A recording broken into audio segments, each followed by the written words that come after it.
Quero dar as boas-vindas e agradecer a todas as pessoas que irão participar e assistir a essa apresentação. E também agradecer pela escolha da programação da Casa Museu. É uma alegria enorme para nós compartilhar pesquisas, saberes e ideias com tantas pessoas que a gente pode ver de diferentes lugares do Brasil nesse formato atual. Aproveito para fazer um agradecimento muito especial ao arquiteto, fotógrafo, pesquisador e querido Pedro Levorin, por aceitar nosso convite para fazer essa apresentação, trazendo para nós a sua tão rica pesquisa. Eu sou a Dina Feldman, eu também sou colaboradora da Casa Museu, é um prazer receber vocês nessa manhã. Eu sou uma mulher de cabelo castanho claro, mechas grisalhas, minha pele é clara, estou com uma blusa florida com azul claro sobressaindo, tenho 44 anos, eu uso óculos, meus olhos são verdes e atrás de mim tem uma estante de livros. É uma alegria estar com vocês e ter essa palestra, Algumas Casas em Sertões da Bahia, Visualidade e Materialidade de Fachadas Contemporâneas, com o arquiteto Pedro Levorin. O Pedro Levorin é graduado em Arquitetura e Urbanismo pela Associação Escola da Cidade. Em 2018, ele trabalhou no escritório técnico do IFAM, em Cachoeira, no Recôncavo da Bahia. Entre 2020 e 2022, integrou um grupo de estudos que trabalhava a categoria Popular em Arte e Arquitetura, vinculado à plataforma de pesquisa chamada Nas Ruas da Escola da Cidade. De maneira autônoma, ele desenvolve projetos arquitetônicos, cenográficos e fotográficos. Na área da cenografia, apresentou trabalhos no SESC São Paulo, Teatro Municipal de São Paulo e Teatro Oficina Usina Ozona. Atualmente é professor assistente da disciplina Estética 1, ministrada pelo professor mestre Yuri Quevedo, na Associação Escola da Cidade. E agora eu passo a palavra para o Pedro. Olá, bom dia para todo mundo que está aqui. Agradeço a presença, agradeço o convite, agradeço muito a Cris Mutella por fazer essa ponte com a instituição, agradeço o Diná, agradeço Lívia por esses dias aí na organização.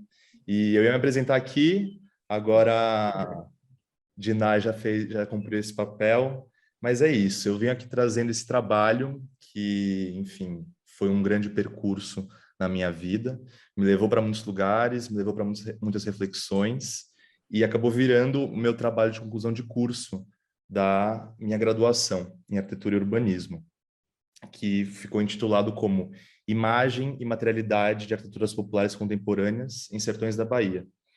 E é um trabalho que correu em alguns seminários acadêmicos no ano passado e retrasado, na verdade desde 2019, e que teve seu momento mais próximo do público na exposição chamada Ainda Plano, no Museu da Imagem e do Som, aí na frente de vocês, da Fundação.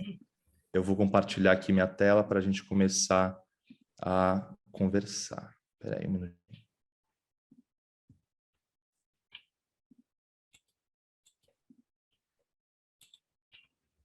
Foi? Todos veem? Sim, Pedro, foi sim. Certo, vamos lá. É isso. Bom, dentro dessa pesquisa, a principal intenção é compreender o recente período histórico como formulador de uma imagem diversa sobre sertões, a partir do objeto que eu venho chamar de arquiteturas populares, especialmente por meio de uma tipologia específica, que é a fachada de platibanda com revestimento cerâmico. É uma temática que ela possui algumas incursões, outros estudos visuais publicados recentemente, como Desvios, pelo Gustavo Piqueira, de 2018, e Brasil de Dentro, da Helene Aiger, em 2021. Esse trabalho se inicia com a minha ida aos Sertões da Bahia, em 2017, que, como eu já falei, reencaminhou grande movimentação da minha vida e reverbera até hoje. Em 2019, voltei para a Bahia para morar ali, e entre março e junho desse ano, de 2019, eu tive entre os municípios de Monte Santo, Auá e Curaçá. Nessa viagem de 2017, que me aproximou dessas situações urbanas,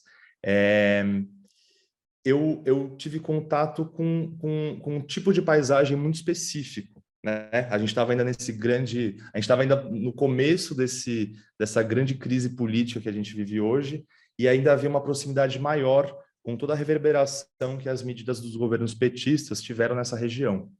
Essas cidades sertanejas, elas não deixavam de emanar esses sentidos de transformação social, econômica e regional que, enfim, também proporcionam um tipo de transformação espacial.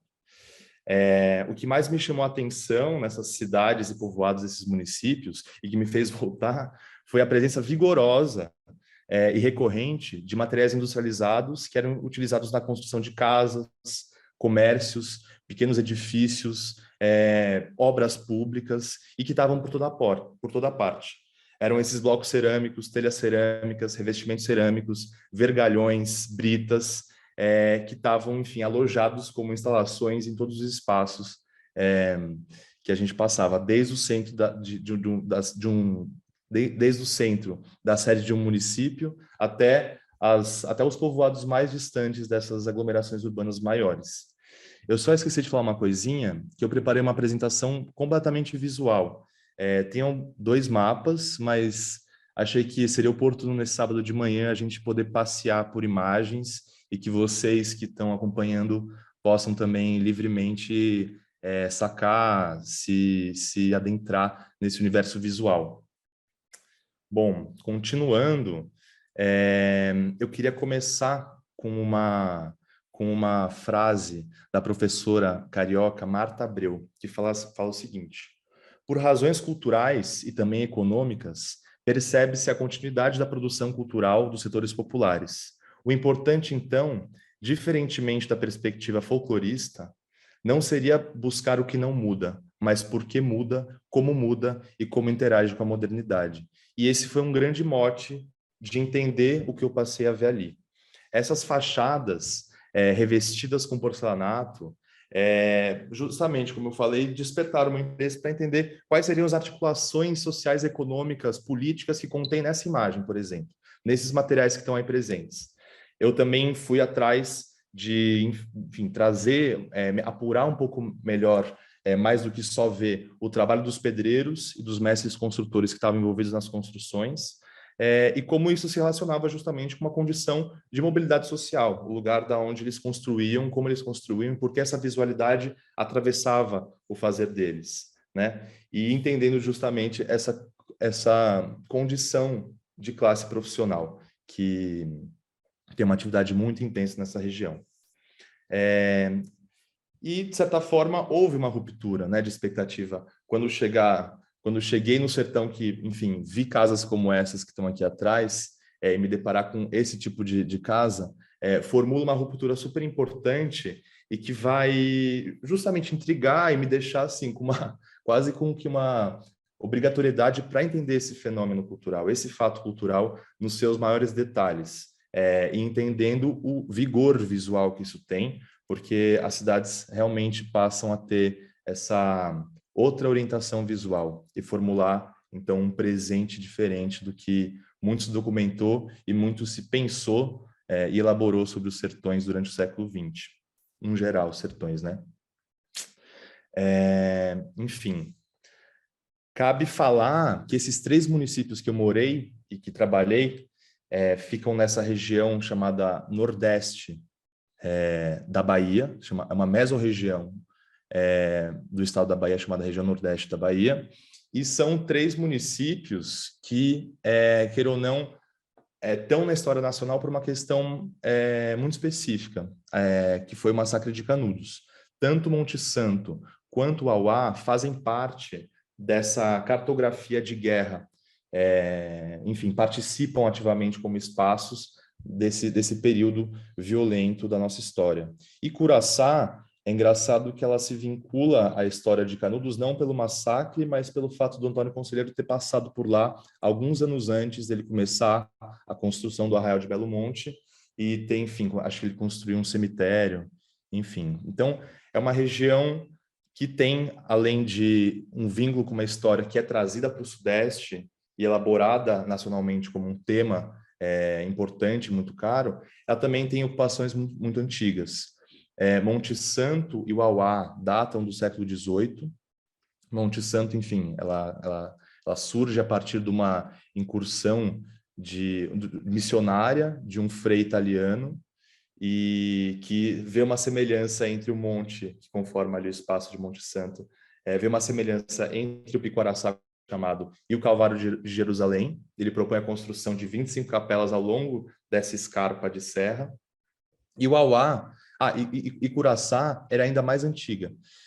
Enfim, desde o século XVI, foram documentadas as incursões de colonizadores para a escravização de indígenas, e formulação, apreensão de mão de obra.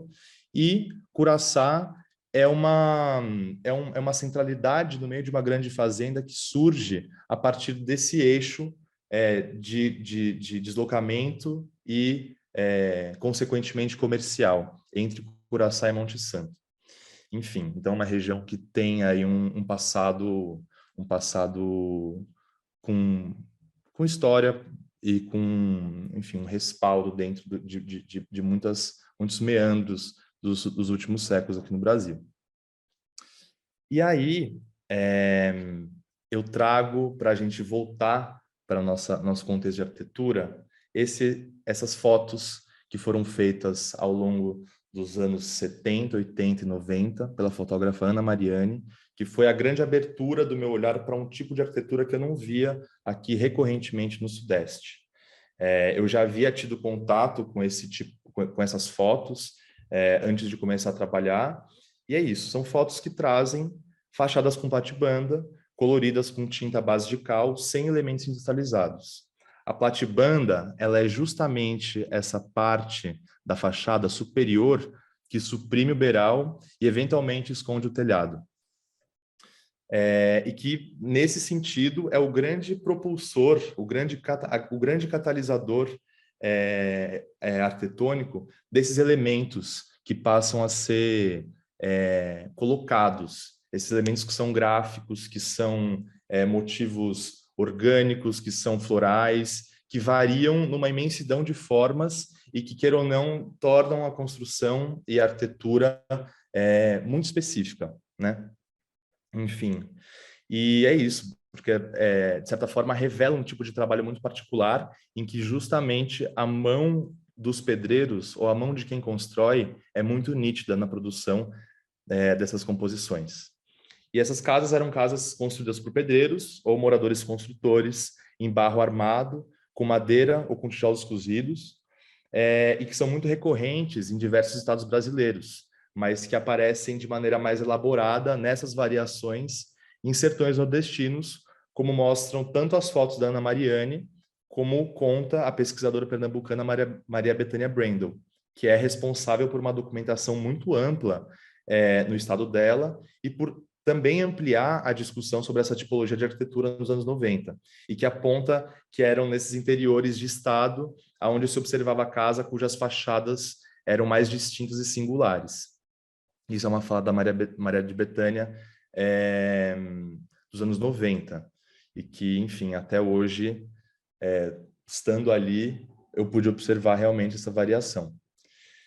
De toda forma, quando a gente pega a arquitetura como objeto de estudo, o que a gente está trazendo para a discussão? Está posta em questão a matéria que constitui toda a ação dedicada a conferir uma forma específica. É um objeto histórico, não é estanque, e que continua variando ao longo do tempo. Quando eu adjetivo essa arquitetura como popular, eu estou implicando uma questão aí de colocar, assim, eu trago o conceito de popular, mas eu não quero trazer a dicotomia erudito popular. É isso, Marilena Chauí nos traz uma percepção muito interessante, que essa dualidade não nos serve para pensar a pluralidade desse tipo de fazer, erudito e popular, porque não são blocos impermeáveis em termos de aspectos culturais. A gente vê que uma série de influências são colocadas em trança na feitura dessas arquiteturas, por exemplo. Enfim, essas casas são uma manifestação material que transcende a dimensão do objeto, da escala do manuseio, embora ela seja produzida pelas mãos de trabalhadores e que esse fato é perceptível através das imagens que a Ana Mariani fez e pela própria imagem da arquitetura, sem as fotos, né? Quando você chega e dá conta desse tipo de arquitetura, você entende que há um processo manual, artesanal, claro na feitura. Enfim, e por isso pode assumir características profundamente individuais dentro dessa prática. A fachada e a casa em si é onde nesse contexto de autoconstrução, de autogestão de obra, é o espaço onde se dimensiona certa domesticidade, tanto interna quanto externamente, e trata de reverberar essa intimidade pela escolha de materiais, pelas escolhas plásticas, pelas escolhas estéticas, e que constituem a unidade em relação ao conjunto urbano, que é heterogêneo. A casa, enquanto esse espaço privado e unidade formal, ela desempenha um papel fundamental sobre o aspecto físico de uma cidade. E é por isso que tanto essas casas documentadas pela Ana Mariani, quanto as casas que eu trago aqui, propõem uma reflexão intensa, por estarem conformando a face e a maneira como a gente se relaciona visualmente e imaginaticamente com essas cidades. É isso. Nesse primeiro momento, eu trago essas casas, que são casas feitas, em sua maioria, ao longo do século XX, e que estão, em si, elaborando também certa escassez de recursos técnicos e econômicos desses moradores e construtores, por estar relacionado a um contexto histórico muito específico do século XX nessa região. Embora esses materiais usados fossem principalmente barro, madeira e cal, a gente pode observar que também que mesmo nisso havia uma possibilidade de assimilação simbólica de alguns referenciais arquitetônicos diversos pelo fazer. A gente reconhece aí, enfim, motivos que são de arquitetura colonial, do Art Deco e mesmo a arquitetura modernista, mas que aqui não podem funcionar como adjetivo para esse tipo de arquitetura. Em momento algum, enfim, eu acho que existem alguns estudos que tratam esse tipo de arquitetura como Art Deco sertanejo, por exemplo. Só que, na minha concepção, adjetivar como Art Deco talvez não traduza a potência do fazer que está contida nesse tipo de arquitetura, porque a gente não vê só o Art Deco como motivo principal. A gente entende a platibanda em edifícios públicos a partir dos anos 30 como referenciais claros e como talvez um disseminador da prática da construção da platibanda, mas ao mesmo tempo a platibanda é apropriada num nível tão profundo do fazer que talvez justamente caracterizar como Art Deco não seja o procedimento que dê conta no sentido generoso de olhar para esse processo de trabalho e desse fato cultural que é tão diverso e tão próprio. Enfim, e é isso. A Bethânia Brendel, que é essa grande pesquisadora pernambucana, ela coloca que, além dos atributos plásticos e estéticos, desde os exemplos antigos, a fachada é entendida como espaço onde a população expressa sua individualidade e simboliza valores e padrões estéticos junto de uma ascendência econômica. E esse dado econômico aqui nos é muito caro, porque se a gente for olhar a população que produz esse tipo de arquitetura, a gente consegue rastrear os mecanismos técnicos a partir da condição social para que esse tipo de visualidade consiga ser entendido. Em 81, o Paul Singer chamou um enorme contingente populacional que se concentrava nesses interiores de estados nordestinos de subproletariado. Era um segmento social que vivia com baixíssimo padrão de consumo e sem oportunidades de ingresso dentro das lógicas econômicas nacionais e oficiais de mercado. E as origens desse grande e até então permanente grupo, segundo Paul Singer, devem ser procuradas na escravidão e que no processo de escravidão e que ao longo do século XX não consegue se incorporar à condição proletária. E, nesse sentido, passa a reproduzir uma espécie de grande massa miserável em termos econômicos, permanentemente e regionalmente concentrada. Encontrei isso na internet sobre ciência cidadã. A Siri falando aqui. E nesse sentido, o subproletariado foi considerado um segmento social que constituía 48% da população, enquanto o proletariado era apenas 28% da população em 76. Segundo André Singer, a grande inserção socioeconômica da assistência parcela de população se dá a partir, no mercado, se dá a partir de 2003. Até então, esses indivíduos não tinham meios para participar de maneira efetiva desses processos de massa, sobretudo processos que são, sobretudo, regidos pelo consumo. Enfim, e nas diversas instâncias onde eles poderiam se inserir. Ou seja, havia no norte e nordeste do país uma parcela expressiva da população que historicamente não possuía uma inserção formal na economia nacional e sem a possibilidade de ser reconhecida enquanto consumidora dentro das dinâmicas econômicas nacionais. Aí eu retomo aqui os pensamentos do Milton Santos, que vão ajudar a gente a entender por que essa produção pode ser observada de uma maneira a ser caracterizada como popular. No livro Por uma Outra Globalização, de 99, o Milton Santos retoma a ideia de mercado enquanto instrumento fundamental para o surgimento, produção e consumo do que se entende por cultura de massa. Segundo ele, a cultura de massa ela é dotada de um empenho vertical, unificador, homogeneizador, conduzido por um mercado cego que é indiferente às heranças e às realidades atuais dos lugares e das sociedades. No caso desse tipo de arquitetura popular, é possível identificar que esse caráter homogeneizante não se aplica completamente. Porque é isso, os produtores dessas arquiteturas não se inseriam nas dinâmicas de mercado para contracenar e para estar junto dessas incorporações técnicas e econômicas. Aí um meio de caminho que é interessante para a gente conversar. Essa homogeneização não era possível por uma questão prática, pelo fato de que essa arquitetura produzida nesse contexto, ela está necessariamente atrelada à maneira econômica, técnica e prática dessas possibilidades da produção local.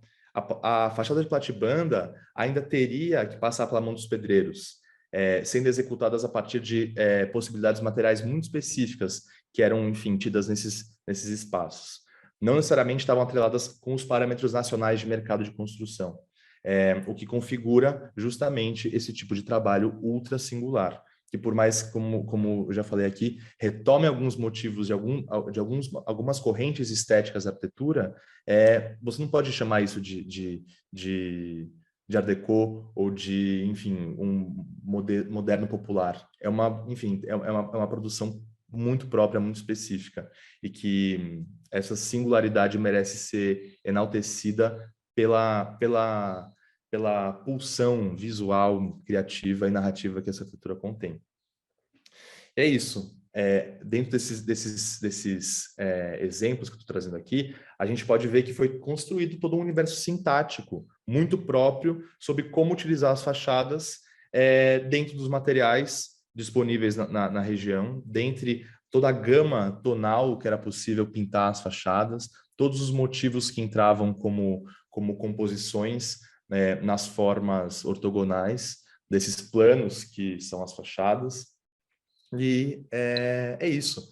Eu acho que a gente pode entender, se a gente quiser conversar com essa nomenclatura de Art Deco sertanejo, a gente pode compreender que é um fenômeno que acontecia por meio de uma apropriação no nível estético e não no nível técnico, porque o Art Deco estava sendo feito a partir de 30 nos grandes centros urbanos. Você até encontra em uma cidade interior ou outra, nesses sertões, alguns prédios públicos que são que estão dentro dessa produção do Art Deco no Brasil, mas que não são construções populares, não são construções que têm essa dinâmica autônoma de autogestão, né?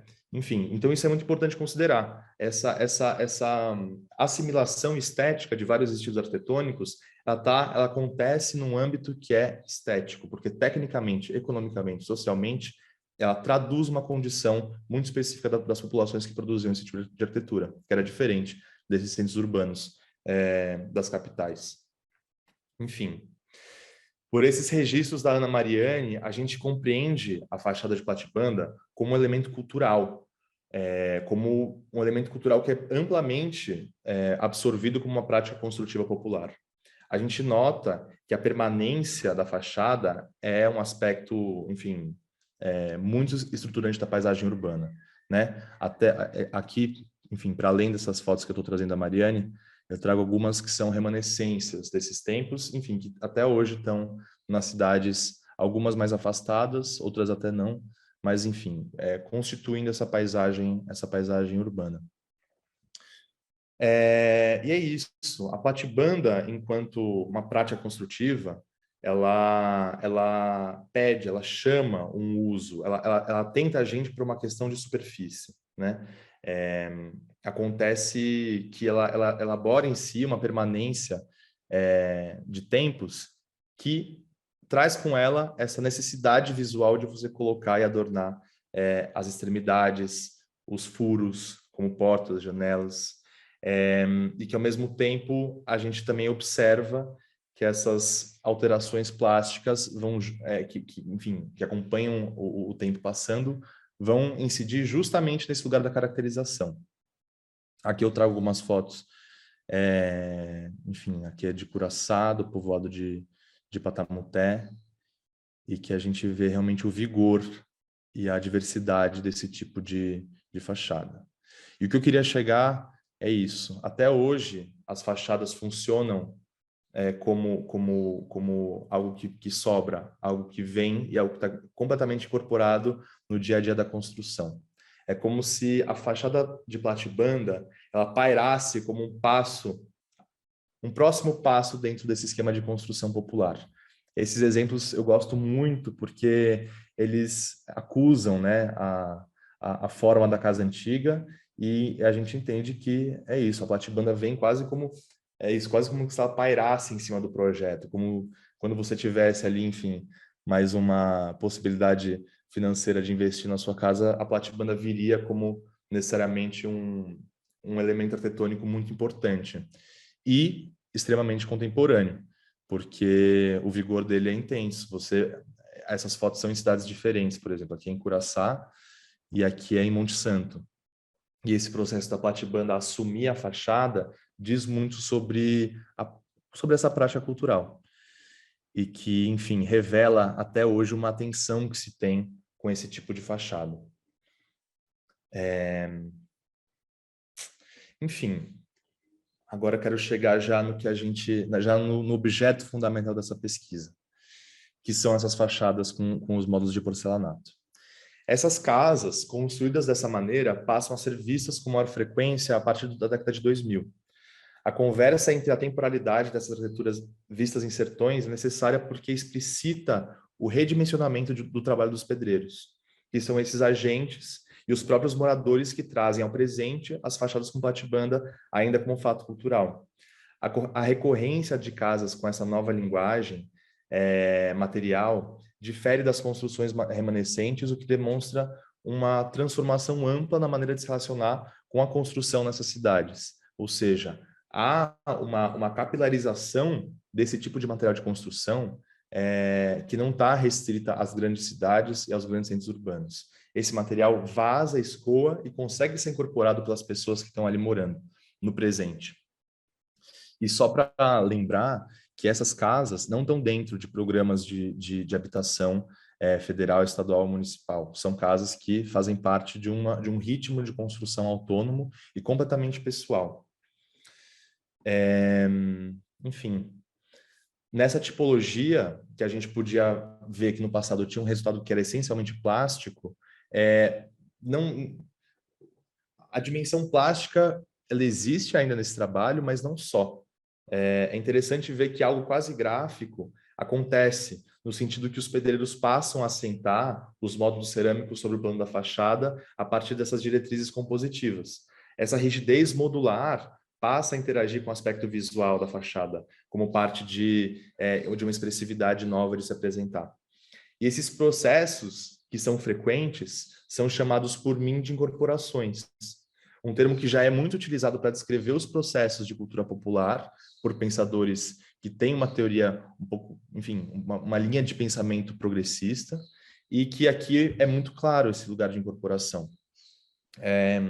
Esses processos não trazem consigo apenas a permanência da platibanda como prática popular dentro da construção desses sertões, mas a fachada enquanto um corpo ativo que passa a elaborar em si a atividade de uma indústria, uma série de programas sociais que recolocaram a possibilidade de consumo de classes populares, a transformação de um tipo de trabalho realizado sobre a fachada e a intencionalidade plástica das fachadas que permanecem. Ou seja, elas negociam com diversos setores e instâncias simbólicas para acontecer.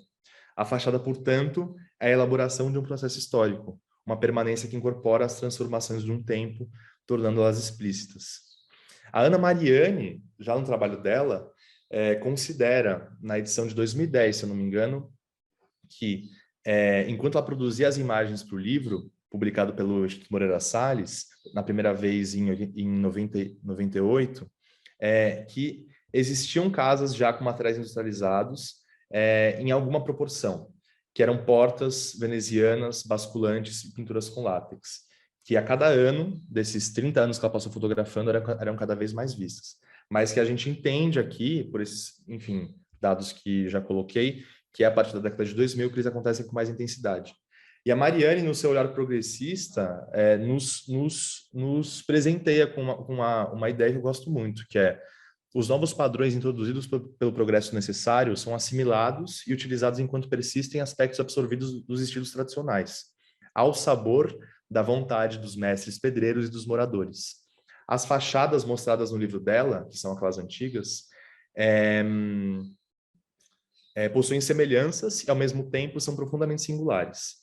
E ela: não defendo que sejam modelos para novas construções, nem que este padrão deva ser mantido para sempre, posto que vivemos numa era de transformações nunca vistas e cabe às populações a decisão de manter a tradição ou atender a novos anseios e propostas oferecidas a cada dia. Ou seja, ela coloca uma percepção sobre o tempo presente. Ela entende a dimensão necessária, a dimensão política das mudanças que ocasionaram essas transformações na maneira de construir e na visualidade das cidades.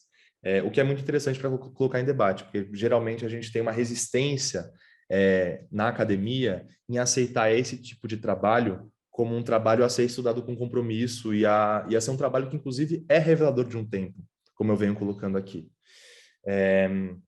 Nesse caso, eu queria retomar algumas percepções da Lina Bobardi, que foi um grande norte para esse trabalho.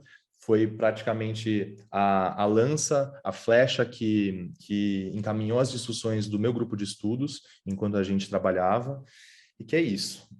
Ela aqui vem quase como um farol de caminhos entre suas muitas contradições, né?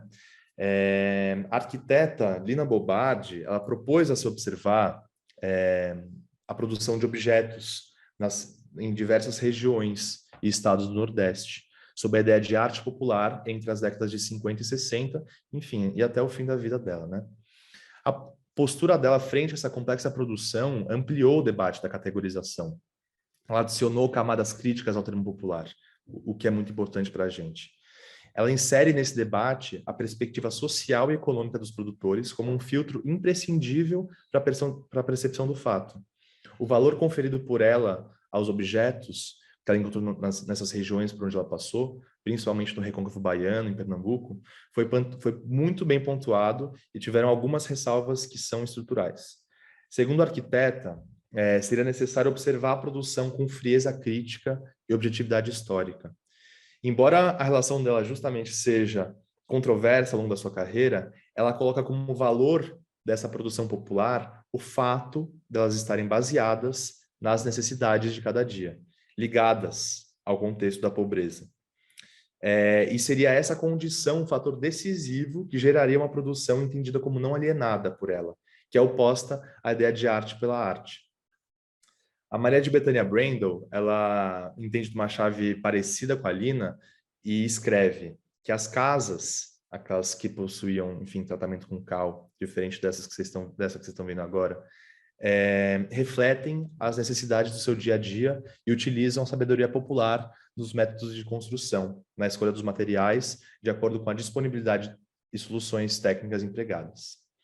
Essa não alienação é um atributo que a gente passou a enxergar no grupo de estudos como um sentido de resistência dessa produção material popular. De todo modo, a arquiteta Lina Bobardi reconhece que essa não alienação estaria vinculada, e aí abrindo aspas para ela, com a mais miserável das condições humanas, e que, portanto, não seria a apologia da arte popular que se cumpre fazer se esta arte, para sobreviver, necessita da conservação do status quo. ela escreve que os produtores dos objetos que ela estudou seriam obrigados pela miséria a este tipo de trabalho, e que os traços e gestos vistos nos objetos logo desapareceriam com a necessária elevação das rendas do trabalho rural. Então, no caso da Lina, conceitualmente não há um pacto com esse tipo de produção, já que a arquiteta compreendia o desaparecimento desse tipo de trabalho a partir de transformações sociais e econômicas que ela julgava necessário. O que existe é um reconhecimento cultural desse fazer específico, que só pode existir sob essa condição de pobreza, assim como o reconhecimento de que seria necessária a alteração da condição socioeconômica dessas pessoas que produziram esse tipo de objetos. Enfim. E isso é muito importante para a gente compreender, né? Dentro das perspectivas de modernismo da Lina, isso é incorporado como técnica, como projeto moderno estético, como projeto de indústria, mas ela tem uma clareza da questão social que faz isso acontecer. Ou seja, de certa forma, essas fachadas que a gente está vendo agora, revestidas com porcelanato, ilustram, elaboram esse tipo de percepção. Que há certas tradições, que há certos tipos de materialidade, de visualidade, de criação imagética, mas que a economia interferindo na condição social das pessoas que produzem esse tipo de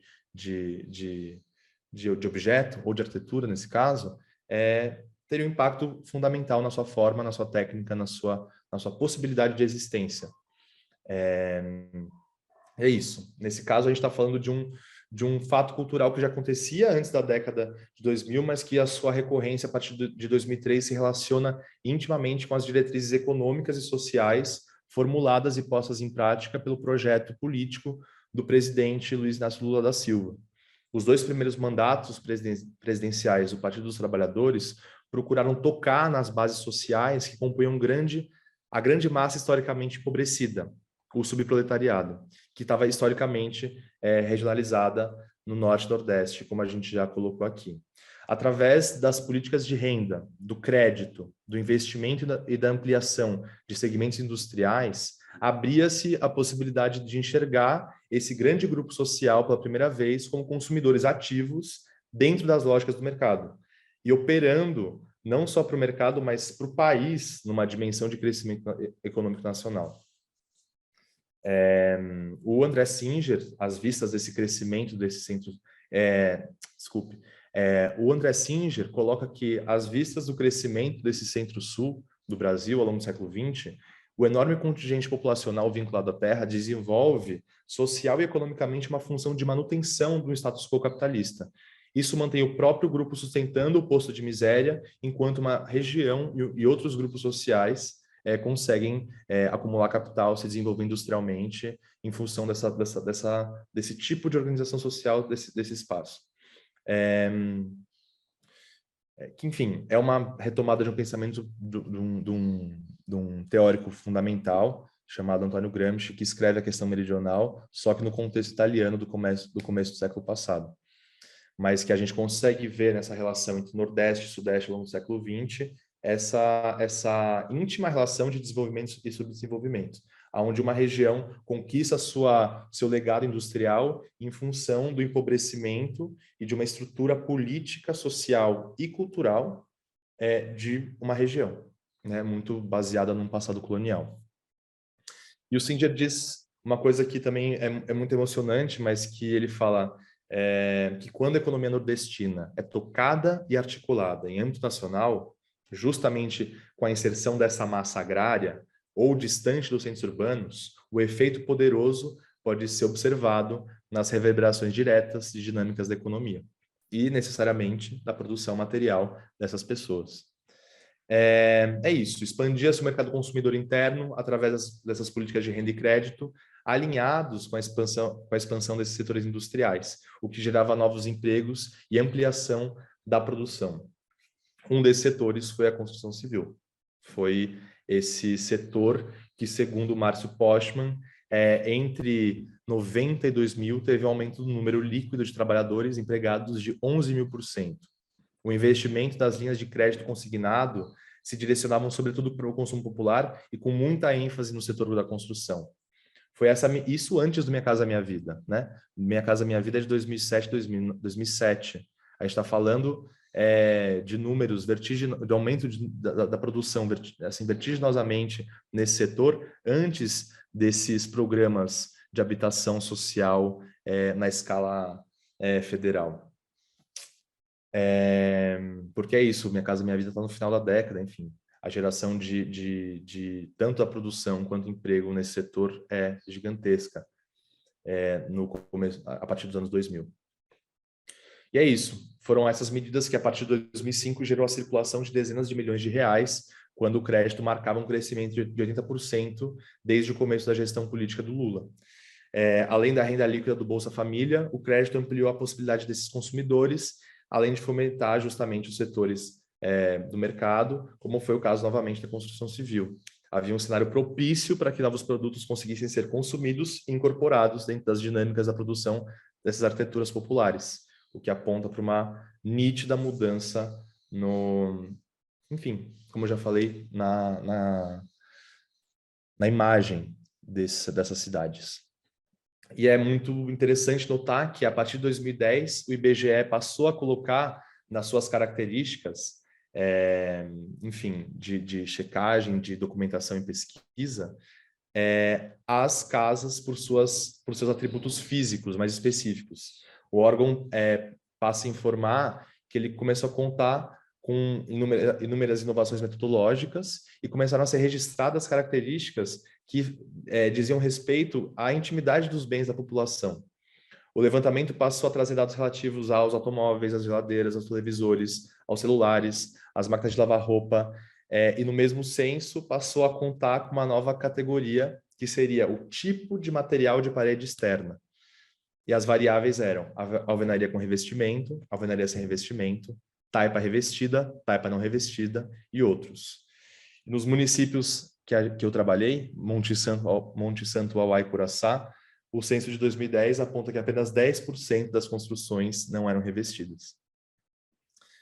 E a gente entende que esse material é desde um material um pouco mais antigo, que seria o azulejo, ao que, enfim, se encontra poucos vestígios, assim, bastante em Uauá e bastante em Curaçá se encontra alguma coisa de azulejo, mas que porcelanato modular é realmente a materialidade mais vista, mais colocada, empregada no uso da construção civil. Assim, essas fachadas mais recentes trazem, por meio do uso de materiais industrializados, a experiência ativa dos seus moradores nas estruturas do mercado nacional. A agência da fachada ligada à especificidade passa a existir sob novos tipos de materiais e procedimentos. A partir da lida com esses materiais específicos, há uma transformação na maneira de trabalhar dos pedreiros. Se antes o profissional moldava em massa as figuras em alto relevo, hoje ele combina e dispõe e assenta os módulos cerâmicos em malhas, orientadas por essa ortogonalidade, por esse dado cartesiano, por esse grid presente na vocação desses materiais. As imagens trazem realmente esse impacto inicial, que é causado por essa diversidade de imagens impressas industrialmente, mas também pela maneira como são instaladas as fachadas. Através da fachada, se concentra essa coexistência de dois tempos, o passado e o presente mediados por esse tipo de trabalho. Passam a ter forma por meio de imagens, texturas e cores, ou simplesmente por essa rigidez da malha ortogonal. E aí, nesse sentido, as casas são reformadas, continuadas. As casas passam a ter esse momento onde muitas das casas passam a ter esse momento onde o porcelanato vai ser incorporado e empregado como material tanto técnico, no sentido de revestir, no sentido de facilitar a limpeza e de esfriar a casa, como esse sentido visual, que é muito nítido, né? Enfim, aí nesse sentido, essa rigidez industrial proposta pelos módulos regulares e essa padronagem estética seriam fatores decisivos para que fossem apagadas, né, as marcas do trabalho que se baseava numa feitura exclusivamente manual e artesanal, antigamente. O fato é que essa rigidez dos materiais industrializados orientam um tipo de formalização. e ao mesmo tempo que esses materiais são igualmente adequados pelo que se quer, pelo que se deseja. Essa recorrência de você colocar o mesmo padrão faz com que a gente reconheça uma escolha estética muito precisa. O trabalho manual, ele não se apaga. E nesse sentido, é importante a gente... só deixa eu ver que oração. A gente compreender que, por mais que eles estejam inseridos dentro de uma lógica de mercado, onde eles consigam consumir esse tipo de material e empregar nas construções, a escolha visual, a escolha estética, a composição é nítida. Então, só retomando a ideia do Milton Santos, que ele começa a falar que o mercado e a dimensão do consumo de massas arrasaria com a identidade, aqui a gente vê que não há. A pré-existência, a tradição construtiva, ela interage e formula, assim, uma terceira via, uma terceira possibilidade de exemplificação de um fazer em relação com um plano contemporâneo do mercado, da sociedade, do contexto político. Aqui eu vou abrir uma frase dele. Mas há também, felizmente, a possibilidade cada vez mais frequente de uma revanche da cultura popular sobre a cultura de massa, quando, por exemplo, ela se difunde mediante o uso dos instrumentos que, na origem, são próprios da cultura de massas. Nesse caso, a cultura popular exerce sua qualidade de discurso dos de baixo, pondo em relevo o cotidiano dos pobres, das minorias, dos excluídos, por meio da exaltação da vida de todos os dias. Se aqui os instrumentos da cultura de massa são reutilizados, o conteúdo, todavia, não é todavia global, já que sua base se encontra no território e na cultura local herdada. E pela constatação do Milton Santos, o signo da massa constrói a imagem dessas arquiteturas. E nesse sentido, o autor descreve que o mercado vai impondo, com maior ou menor força, ali e aqui, elementos mais ou menos maciços dessa cultura de massa, indispensável como ela que reina no mercado e, enfim, dando matéria para essa expansão paralela com a globalização econômica que atingiu, de certa forma, esses espaços que são distantes. Enfim, nesse sentido, aqui a gente vê um trabalho composto. A grande virtude da gente nesse trabalho é entender que há uma confluência de vetores, né? A gente não está falando de a cultura popular como algo estanque, como algo blocado. O que a gente quer observar aqui é realmente o movimento como a produção material dessas classes populares localizadas nesses espaços sertanejos se relacionam e interagem com a modernidade. E nesse sentido, por terem uma tradição, por terem identidade na construção e uma maneira muito clara de construir, a ideia de fala e fluência são adequadas para a gente observar as fachadas. A gente vê que há um tipo de linguagem empregado ao se produzir uma fachada dessa maneira. E é isso, a gente pode compreender pelo que o Milton Santos considera como esse movimento da cultura popular que revela um próprio movimento da sociedade, ao passo que na cultura de massas o que predominaria seria justamente o poder a serviço do mercado. Ao contrário do que permanece somente refém dos moldes propostos pela industrialização, essa expressão arquitetônica oferece seu contraponto baseada nas suas maneiras de variar. De toda forma, é nítida a natureza desses materiais, já que essa origem industrial, pelo menos nesses exemplos de agora, não conseguem ser apagadas. E intuo eu que nem querem ser apagadas. Justamente pegando o que Maria Bethânia Brendel fala, das fachadas também imprimirem uma ascensão social em algum lugar, né? Não como um motivo claro, como um motivo necessariamente objetivo, mas como algo que faz parte, algo que está acontecendo. É isso. E aqui tem uma frase maravilhosa de um dos pedreiros que eu consegui conversar, que ele fala sobre esse trabalho, né? Da transposição da pintura, do detalhe, para o assentamento desses materiais que são modulares.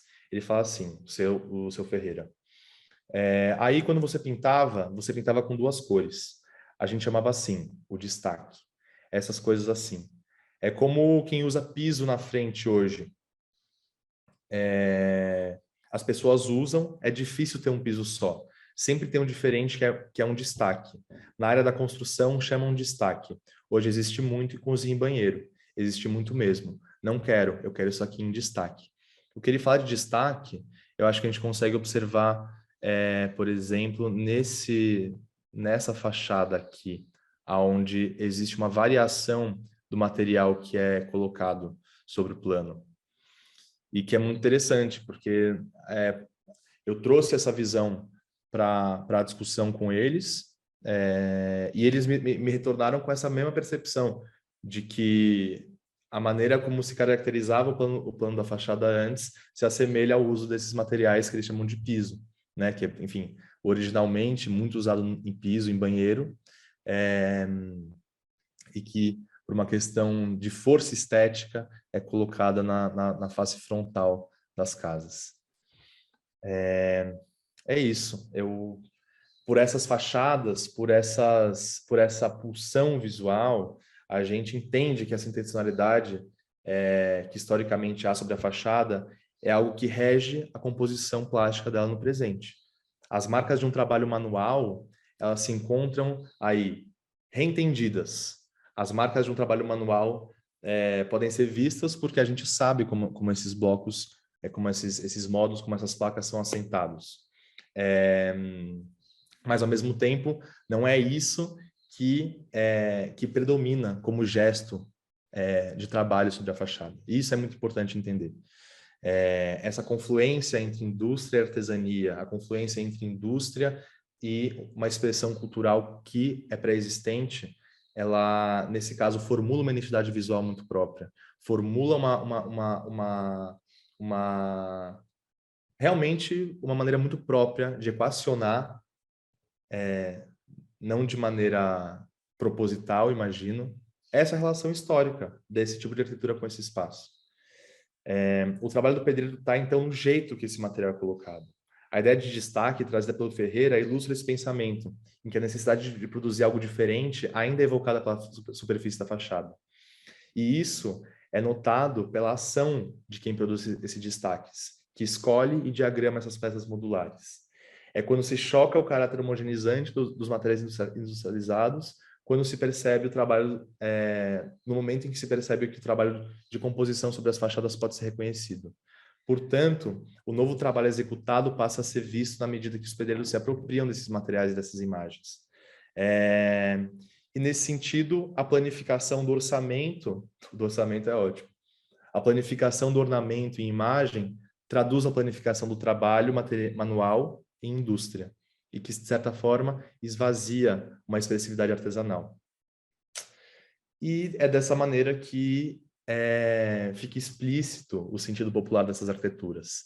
Não enquanto algo que preveja características fixas a respeito de condições sociais, econômicas, estéticas, simbólicas, de manifestações materiais, mas algo como que está sempre sob a possibilidade de variar de acordo com as condições sociais, econômicas e técnicas de quem produz. E, enfim, essa é uma ideia que está muito em diálogo com que o Nestor Garcia Canclini e a Marilena Chauí propõem nos anos 80. Né? A fachada, dessa maneira, ela passa a se apresentar como um texto visual. Ela é quase que um interlocutor de uma situação regional, política e socioeconômica que elabora o tempo histórico em que se insere e que produz também, ao mesmo tempo, a imagem desse tempo. E é isso. Essa pesquisa ela também vem no sentido de, retomando esse conceito de massacre que essa região passou quando viveu a Guerra de Canudos, e que é incorporada numa difusão da imagem de sertões ao longo do século XX, né? Um olhar muito específico, o olhar de um sudestino sobre aquele espaço, a maneira como a mídia e a imprensa nacional passam a divulgar esse espaço, de certa maneira achatam a nossa expectativa e achatam a possibilidade de enxergar pluralidade e movimento nessas formas, né? O século XX traz para a gente produções artísticas que são imprescindíveis, mas que, de certa forma, colaboram para uma visão arcaizante desses espaços, né? O Albuquerque Júnior, que é um grande pensador sobre essa questão da invenção do Nordeste, ele traz essa questão, né? Que, enfim, o Nordeste foi construído, a ideia de Nordeste está muito relacionada à ideia de um espaço distante, de um espaço... um minutinho aqui só. Então,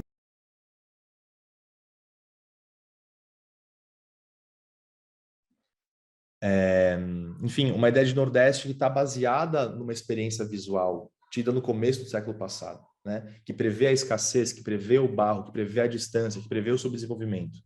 E que essa imagem, durante o século XX, é manuseada por uma diversidade de correntes artísticas, de formatos também de produções artísticas, da música, à pintura, ao cinema, da literatura, e que por mais libertários que algumas obras, por mais libertárias que algumas obras tenham sido no sentido estético e no próprio sentido social de trazer esse espaço, que são os estados nordestinos na sua diversidade maior, elas acabaram que, enfim,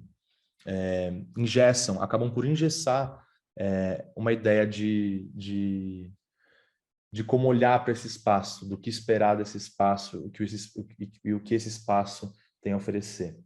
E aí eu retomo essa ideia de massacre, na vontade de desmassacrar, dessa imagem estar junto com a gente, como coloca o Teatro Oficina, num rito de desmassacre a uma única maneira de observar um espaço, de abrir a visão para a pluralidade contemporânea que oferece a produção e a mão de quem constrói dessa maneira. Essas casas, no fim das contas, elas funcionam como prismas para que a gente possa compreender a amplitude da produção popular contemporânea nesses parâmetros que são pós-Lula, que são pós-industrialização, ampliação desse setor industrial da construção civil, e que lida com uma série de referenciais culturais, uma série de referenciais estéticos que embasam a produção. Então, na vontade de desmassacrar esse espaço Nordeste, que por vezes é achatado, reduzido a uma ideia folclórica e simplista, eu trago essas fachadas para a gente poder conversar de maneira mais franca, e que a gente possa, enfim,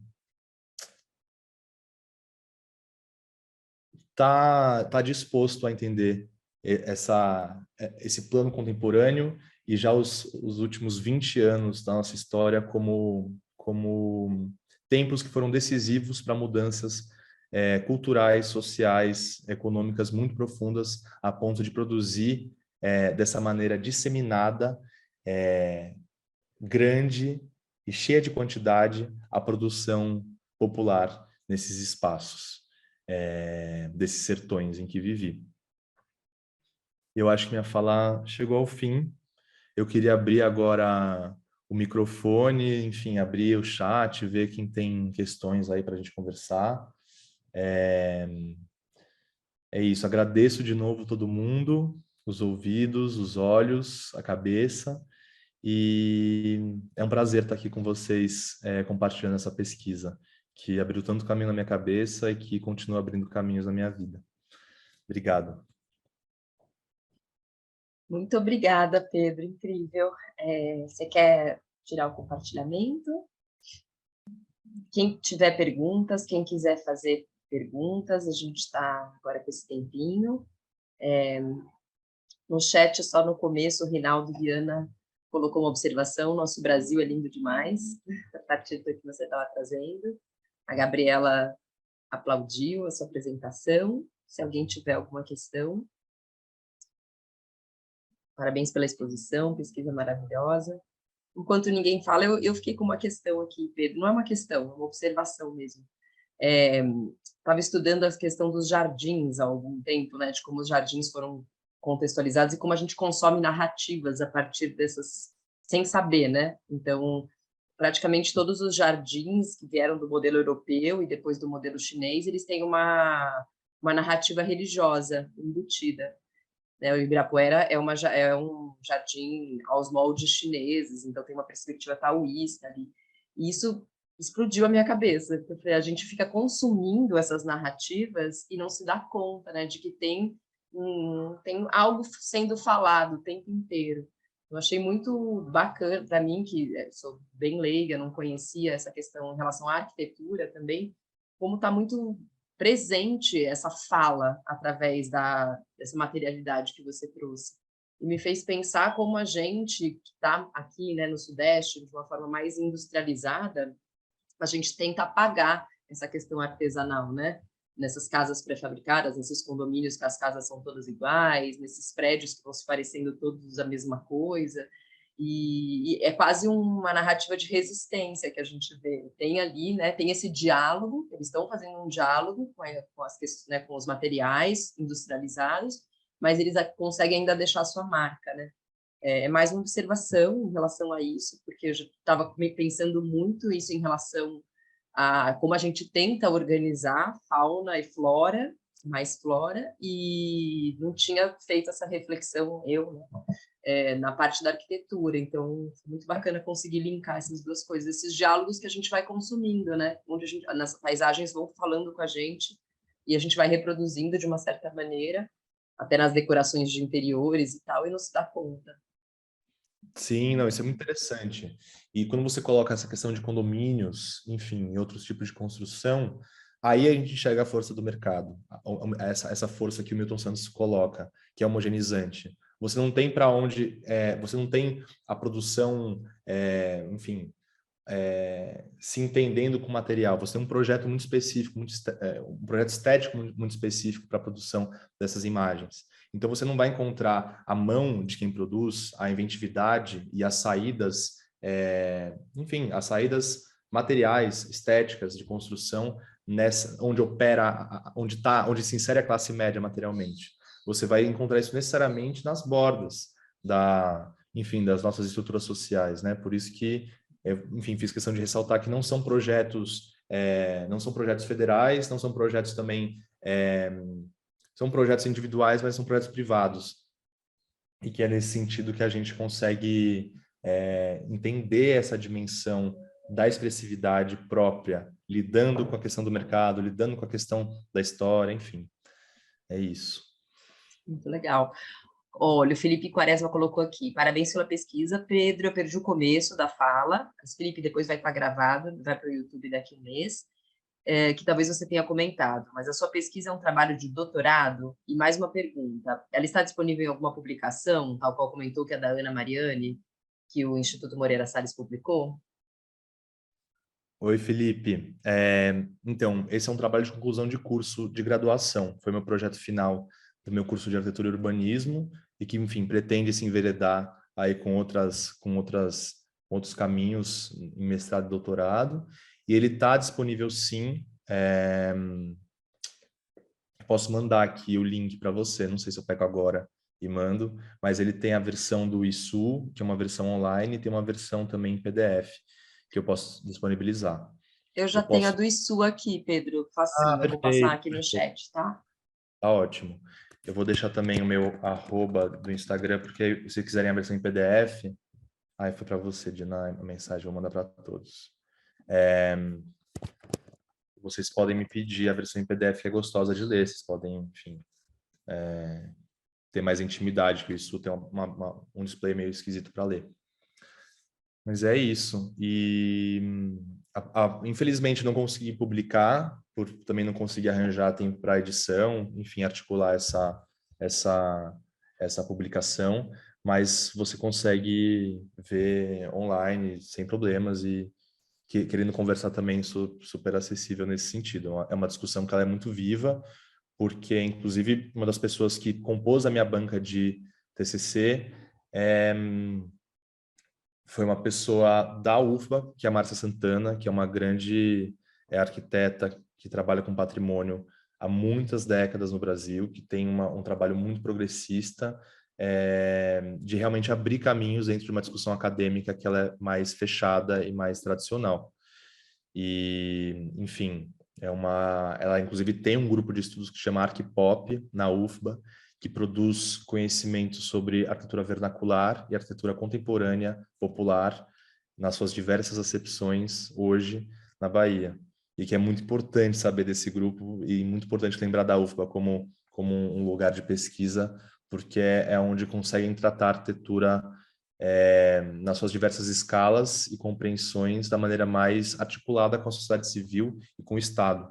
Eles têm uma ação muito interessante vinculada aos programas do IPHAN, que infelizmente está sucateado hoje, mas que tem aí um legado dos últimos 20 anos de uma proximidade muito interessante para o que, enfim, para muita coisa que foi realizada, né? Tanto para essas questões de arquitetura popular, quanto para as questões de arquitetura afro-brasileira na cidade de Salvador e no estado da Bahia. É isso.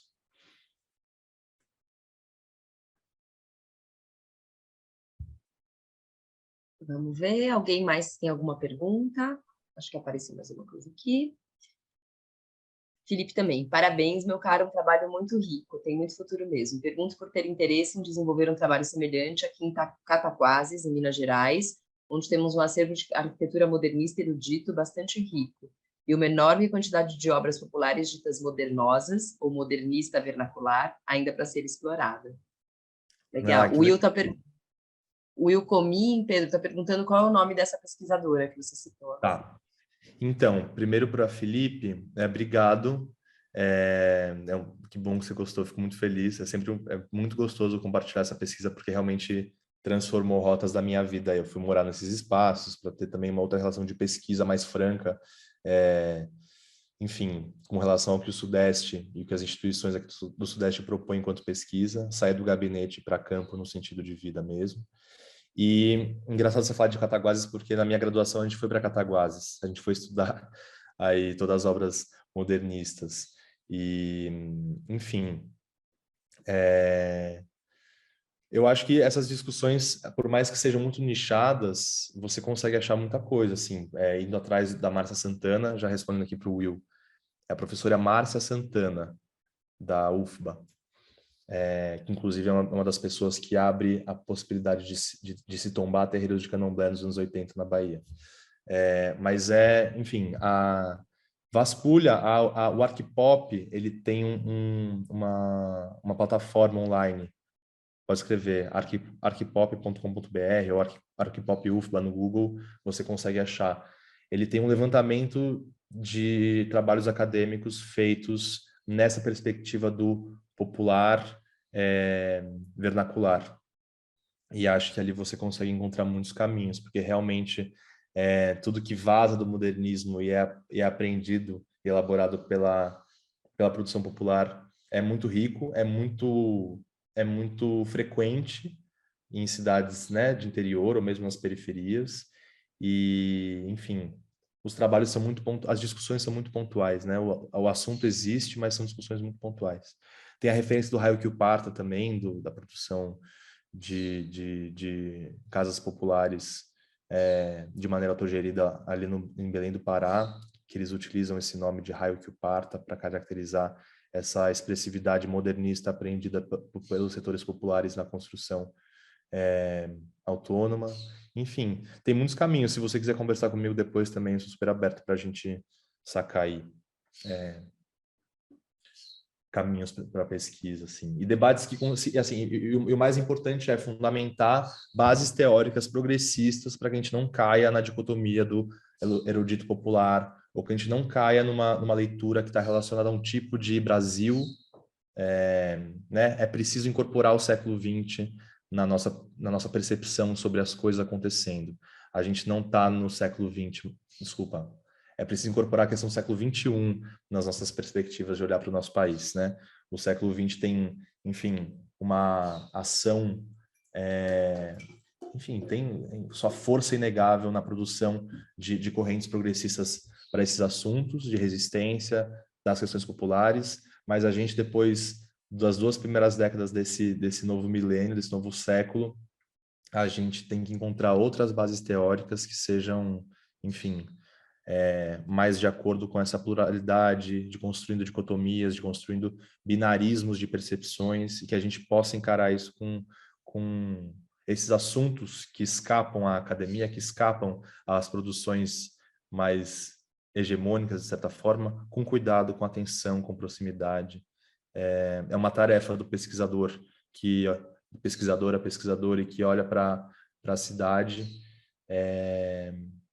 enfim, ter essa sensibilidade, de buscar também outras referências bibliográficas, sair do Sudeste como único arcabouço teórico para a gente, e para entender as federais como um movimento de ampliação do conhecimento, da formulação de conhecimento específico.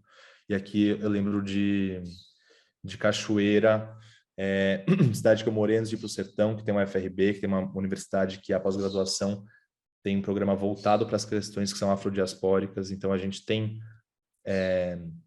uma produção acadêmica fora do eixo do Sudeste, Centro-Oeste, muito complexa, muito diversa e muito progressista. Eu usaria dizer até mais de vanguarda que muitas unidades de ensino e instituições de ensino aqui do Sudeste. É isso.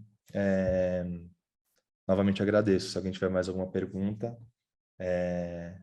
A Gabriela Costa perguntou. A Gabriela aqui. Pergunta do Bruno. Ao conversar com os artistas construtores, você percebeu uma consciência política da parte deles com relação a essas mudanças pós-Lula? Sem dúvida, sem dúvida. É muito expressiva a maneira como eles se relacionam com a construção. A própria noção de transformação está vinculada com essa transição de período, assim. Como eu disse na apresentação, já vi, e como a Ana Mariane também expressa na passagem dela por esses sertões, ela, enfim, já haviam casas com materiais industrializados incorporados na construção, mas de maneira mais expressiva que a gente toma a noção dessas mudanças, assim, a partir de 2003. Enfim, e essas questões, tudo que o Singer coloca enquanto medida política, na questão de crédito consignado, na questão de renda de Bolsa Família, na questão de articulação de crédito consignado com construtoras, enfim, com lojas da Caixa, enfim, lojas de construção em relação à Caixa Econômica Federal. As pessoas falam sobre isso, assim, é um assunto do espaço, sabe? Isso não está só no referencial teórico. O Seu Ferreira, que é um nome fictício, porque o cara não quis deixar eu colocar o nome dele, ele fala sobre essa mudança clara a partir de 2003, ele fala sobre a diferença da maneira de construir a partir de 2003, toda a facilidade que era para você, que você passou a ter para construir casas a partir de 2003, a partir dessas estruturas de fazer o capital fluir por esses espaços, né? Enfim, e a conversa é sempre muito gostosa, porque são pessoas que tiveram uma transformação numa dimensão que é muito radical, né? A gente em São Paulo também observa, né, mudanças radicais nesses últimos 20 anos. Agora, aqueles espaços sertanejos tiveram mudanças estruturais num nível muito profundo. Então, a maneira de entender esse período político também é muito, além de ser carinhosa, ela é muito expressiva, tá no papo, tá no dia a dia, assim, né? É algo que constrói um ecossistema de falas, de ideias e de luta política mesmo. E eu, enfim, não sei se tem mais gente, mas eu queria agradecer também a todas as pessoas que passaram por essa pesquisa, lá em Monte Santo, Dona Lenita, Ivan Santana, Eduardo Tolentino, Dona Bertolina, todas as pessoas que atravessaram, Matheus Raj, todas as pessoas que atravessaram essa pesquisa em Monte Santo, em Uauá, Petinha, Gildemar Sena, quem mais? Muitas, Edilma, Adriana de Curaçá, Silvanda, Edenilde, Robson, enfim, pessoas que foram essenciais para que essa pesquisa pudesse acontecer. Seu Domingos, que é um outro pedreiro com quem eu falei, que também tem percepções maravilhosas sobre enfim, o tema. É isso, agradeço e estou louco para reencontrar todo mundo, que desde que baixou a pandemia nas nossas vidas, eu não consegui retornar com essa pesquisa que foi concluída em 2020, no meio desse período pandêmico. E é isso. A Gabriela falou, obrigada, Pedro, parabéns pelo trabalho. Me ocorreu agora, você tem algum projeto, você falou com tanta gente, né, de ter algum outro tipo de, vou chamar de produto, mas não, né, mas algum outro tipo de suporte para pesquisa, um documentário, onde que essas pessoas possam falar? Então, Você também tem, né, relação com o teatro, isso te leva para sim, algum outro suporte para que ela se desdobre em outros campos de artísticos ou de trabalho? sim.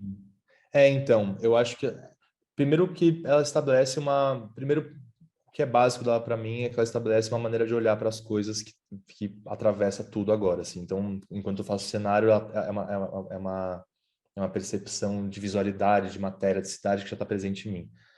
Ela tem essa dimensão profunda. Agora, em formatos para o público, eu tenho estudado isso. Lá perto de Monte Santo, em Monte Santo, no distrito de Monte Santo, município, tem uma escola chamada EFASE, que é a Escola Familiar Agrícola do Sertão, que é baseada numa maneira pedagógica de convivência com a própria comunidade tradicional e as tecnologias contemporâneas com enfoque em agricultura. Então, as pessoas que ali passam a estudar ficam 7 dias, 7 dias ou 15 dias, acho que são 7 dias, na própria comunidade e depois vão passar mais 7 dias internamente nessa escola, que é ensino médio, né? Até onde eu sei.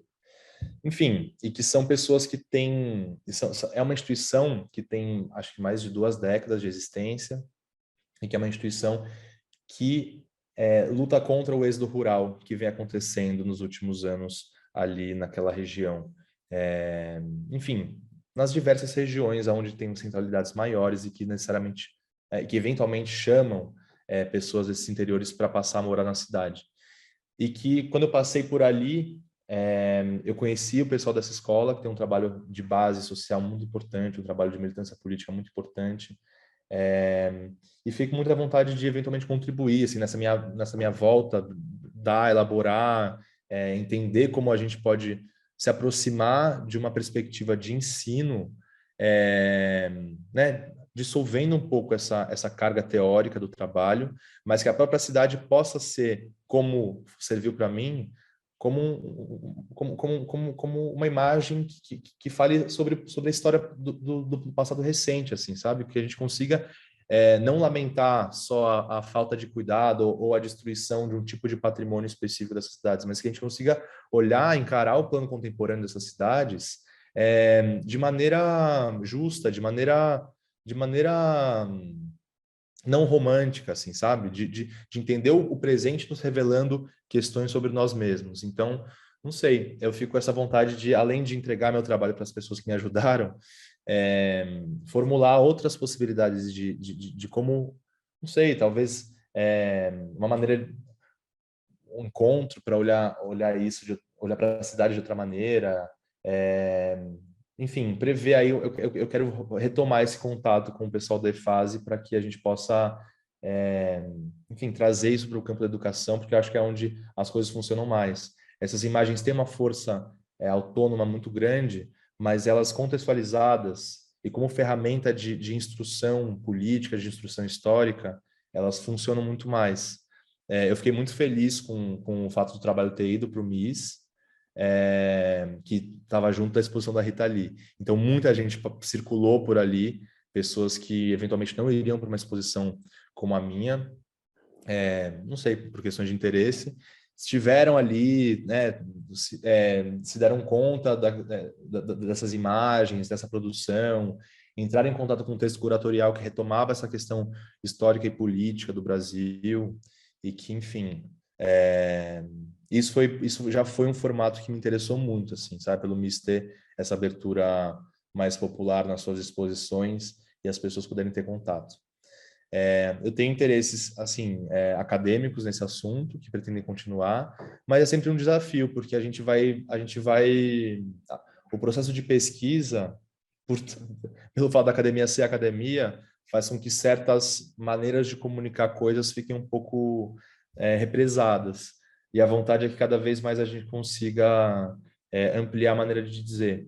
E, enfim, a minha experiência mais recente de teatro e que convoca leitura sobre o tempo presente e ação no espaço, é sem dúvida a Com Teatro Oficina, que tem ali o Rio Bexiga como a luta pelo Parque do Rio Bexiga e o próprio Rio Bexiga tamponado como objeto de dramaturgia, propõe uma ativação contemporânea, propõe uma ativação do espaço como o mote de produção e percepção. Então, se conseguir transpor eventualmente essa realidade para não sei se para um dado dramatúrgico, não é que vai ensinar isso, mas entender que a gente tem uma série de possibilidades de trazer isso para outras linguagens e que isso consegue circular, assim como a gente fez recentemente no teatro sobre o Rio Bexiga, sobre essas questões de luta urbana que o teatro enfrenta há décadas, assim.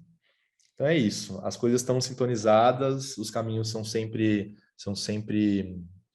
férteis na possibilidade de mostrar para a gente como traduzir, como ampliar a ressonância do trabalho e, sem dúvida, trabalho para isso. Uhum. A Mamé colocou aqui, sua pesquisa colabora na reformulação de compreensão ativa de Brasil, sertão, sertanejos, Nordeste, cultura popular, estética, instituições descentralizadas. Parabéns. Obrigado. É isso. Queria, mais uma vez, pedir para os participantes, se tiver alguém que quiser falar, ao invés de escrever, quiser mandar alguma coisa aqui no chat, para a gente seguir aqui com essa troca. Se não tiver, Pedro, você quer fazer as suas considerações finais? Sim, eu acho que, enfim, pesquisar é um ato muito transformador, ainda mais quando a gente entende as dimensões coloniais da academia. Vira um desafio uma tarefa árdua, mas uma tarefa que é possível e que ela é, assim, vital, quando você consegue conversar para além do status quo que a academia propõe. E é isso, nesse momento final, eu queria só, de novo, relembrar da UFPA como uma instituição que fomenta, assim, a percepção mais progressista sobre cidades no Brasil, que eu já tive contato. A UFRB, Federal do Recôncavo da Bahia, de Cachoeira, como uma instituição que tem um compromisso anticolonial, decolonial e que oferece caminhos muito contemporâneos para a gente pensar o nosso país. E é isso, agradeço todo mundo aqui hoje, todo o caminho que essa pesquisa teve. Enfim, é muito satisfatório estar aqui, é muito gostoso estar aqui, pena que a gente não pode estar pessoalmente, para que seja uma troca mais calorosa, mas que esse trabalho possa inspirar uma percepção radical sobre a nossa realidade, sem fetiche, sem romantismo, e que a gente possa realmente refutar as coisas que o século XX estabelece sobre Sertão, sobre o Nordeste, lembrando que Nordeste é um termo que ele tem pouco mais de 100 anos, e que ele é fundado por uma questão de estratégia econômica de luta contra as secas. Isso está no trabalho também, mas que foi um âmbito que eu não coloquei hoje aqui.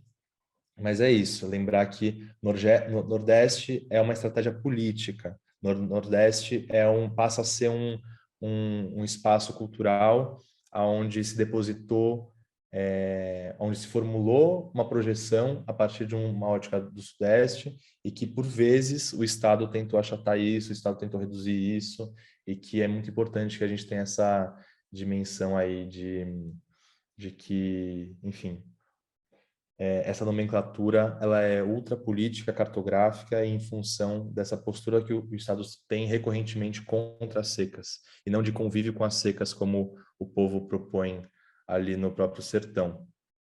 E é isso, que a gente possa sempre entender a mobilidade dos termos, que a gente possa sempre entender que a gente, enfim, precisa refutar as coisas que estão estabelecidas aí, principalmente no século XX, que é nossa história mais recente e que formula grande parte da maneira como a gente pensa atualmente. É isso, pessoal. Agradeço e que a gente continue em contato. Um prazer estar aqui com vocês da Fundação. Agradeço de novo Cris Mutella, Dina Feldman, Lívia também. Agradeço demais. É um prazer poder compartilhar. Obrigada, Pedro. Vou dar umas lembretes finais. Na próxima semana, na quarta-feira, a gente vai ter mais uma palestra online, As Práticas Museológicas no Novo Normal, com André Fabrício Silva. No dia 28 de setembro, a gente vai ter o encontro com escritores, com a escritora Marina Colasanti. Então, já pus aqui no chat, as inscrições podem ser feitas pelo nosso site. Acompanhe a nossa programação, a gente tem eventos, cursos, tem presenciais também, né? Agora a casa voltou a ter presenciais, as visitas, e pelos nossos sites, pelas nossas redes sociais. Pedro, muito obrigada. Foi um prazer, assim, pessoa física também, conhecer a sua pesquisa. E esse material que está online é bastante completo, então também está aqui no chat, se vocês puderem dar uma olhada. É muito bom, e tem todos os referenciais que você usou, né, teóricos, então dá para se aprofundar mais no que você trouxe para a gente hoje. Lembrando que essa palestra vai para o YouTube, daqui mais ou menos um mês, então dá para rever, dá para a gente acessar, e quem não viu, se quiserem passar também, vai estar no YouTube da Casa Museu Hemaclavi. Obrigada, Pedro. Muito obrigado, Dina. Até a próxima. Até.